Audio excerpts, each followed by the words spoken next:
आम खबर आ रही है। इंतखाबी उजरदारियों पर कार्रवाई के लिए इजाफी इलेक्शन ट्रिब्यूनल्स के लिए दरख्वास्त पर समाअत अदालत ने वफाक और इलेक्शन कमीशन को नोटिस जारी कर दिए हैं। 23 मई को जवाब तलब कर लिया गया। अदालत की इसी नौयत और दीगर दरख्वास्तों को इकट्ठा करके समाअत के लिए हिदायत भी की गई है। जी अब्दुल रहमान, आगाह कीजिएगा, क्या डिटेल्स आ रही है? जी बिल्कुल, लाहौर हाईकोर्ट के जस्टिस शाहिद करीम ने इंतखाबी उजरदारियों पर कार्रवाई के लिए इजाफी इलेक्शन ट्रिब्यूनल कायम करने की दरखास्त पर वफाकी हुकूमत और इलेक्शन कमीशन को नोटिस जारी करते हुए 23 मई को जवाब तलब कर लिया है।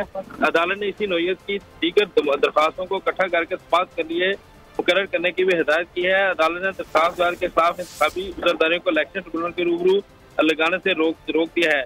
जस्टिस शाहिद करीम के रूबरू तहरीक इंसाफ ने हिमायत याफ्ता उम्मीदवार राव उमर हाशिम खान की जानब से उनके वकील ने बहुत शुक्रिया अब्दुल रहमान, आगाह कर रहे थे। सब्सक्राइब करें और बेल दबाएं ताकि कोई खबर रह न जाए।